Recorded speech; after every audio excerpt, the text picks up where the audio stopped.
veux renouveler, au nom de la collectivité que je représente devant vous, l'intérêt que nous portons à ce vecteur associatif, à ce secteur associatif dans son entier.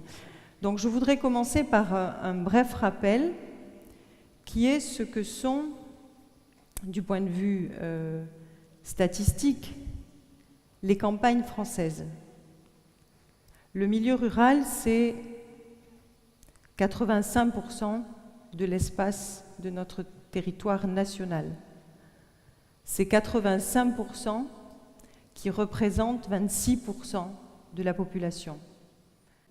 Et la caractéristique de notre territoire, c'est d'être à la fois, peu ou prou, la représentation de ces trois dimensions. Les nouvelles campagnes, pourquoi ? Parce que dans les nouvelles campagnes, on a des soldes migratoires positifs, c'est le cas chez nous. On a des recompositions sociales et sociologiques qui font que on voit émerger de nouveaux secteurs d'activité qui sont plus en lien avec l'économie sociale et solidaire, et c'est le cas chez nous. Les campagnes en transition, c'est que on a des zones rurales qui sont encore caractérisées et fortement caractérisées du point de vue de l'emploi, de la dynamique entrepreneuriale par l'agriculture et toutes les activités connexes au développement rural. C'est le cas chez nous. Et les campagnes fragiles, c'est aussi notre lot, puisque ce sont des territoires qui sont caractérisés par une faiblesse de l'emploi, une désindustrialisation et une dispersion, quand ça n'est pas malheureusement une déliquescence du lien social. Il y a une dizaine d'années, quand nous nous sommes constitués, il y a un socle de compétences obligatoires aux communautés que sont l'aménagement de l'espace et le développement économique. Pour l'aménagement de l'espace, nous nous sommes adossés à la politique départementale d'aménagement des sentiers de randonnée, plus de 200 km.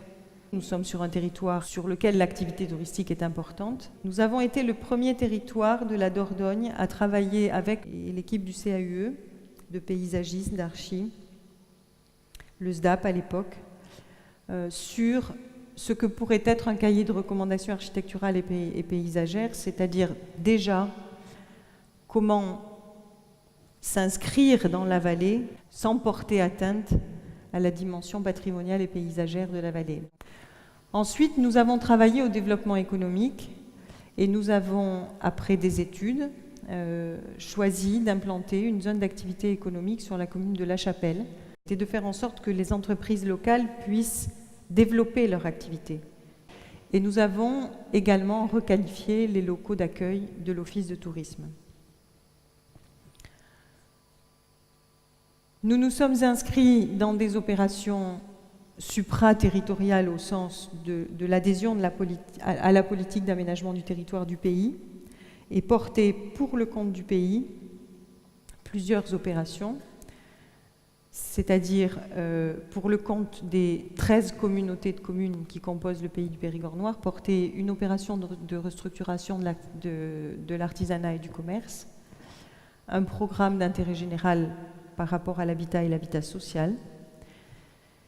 Et je préside encore le leader du pays du Périgord noir qui est articulé autour de deux thématiques, l'eau et la forêt, le programme leader étant un programme d'initiative communautaire financé sur le FEADER, c'est-à-dire un des 3 fonds issus de la politique de cohésion européenne. Et enfin, l'opération Grand Site de France, parce que c'est, je crois, l'action aujourd'hui la plus emblématique en termes de développement durable, communauté de communes Terre de Cro-Magnon et communauté de communes Vallée de la Vézère. Ensuite, nous avons tout ce que sont aussi nos obligations en termes de dévolution de compétences réglementaires, l'assainissement non collectif, le gymnase. Nous avons aujourd'hui doublé le nombre de pratiquants, nous avons multiplié par 3 la pratique du sport féminin. Le conservatoire départemental de musique, et là nous avons fait des travaux et nous avons souhaité que ces travaux se fassent dans le cadre d'un chantier école et donc d'une action de réinsertion par l'économique. Dans le même temps, nous avons mis en place un conseil communautaire des jeunes et nous avons organisé des élections. Nous avons fait la visite avec ces enfants du territoire du Conseil général il y a quelques mois, avant l'été, et nous ferons dans le courant du mois de novembre la visite du Conseil régional et dans le courant du mois de février, vraisemblablement avant les vacances ou juste après les vacances, la visite de l'Assemblée nationale. L'enfance, notre pôle de compétences, le pôle le plus fédérateur, puisque c'est autour de l'enfance que les 12 communes de la communauté de communes s'étaient retrouvées pour créer l'intercommunalité. Et demain, le projet de la maison de l'enfance à Montignac, dont on va vous montrer des éléments de maquette architecturale. Donc nous aurons l'ensemble du pôle enfance ici, qui concerne tous les enfants du territoire. Si je vous montre ça, c'est que dans la logique de travail que nous avons conduit depuis 10 ans, il y a des étapes dans la construction d'une politique de développement. Et qu'à un moment donné, il faut se retourner, regarder ce qu'on a fait, évaluer, pour mieux re-regarder devant et essayer de penser l'avenir. L'avenir, c'est en partie tout ce qui est écrit ici et tout ce qui ne se fera pas sans vous. Nous sommes dans une démarche stratégique de choix, extrêmement volontariste pour le développement de ce territoire.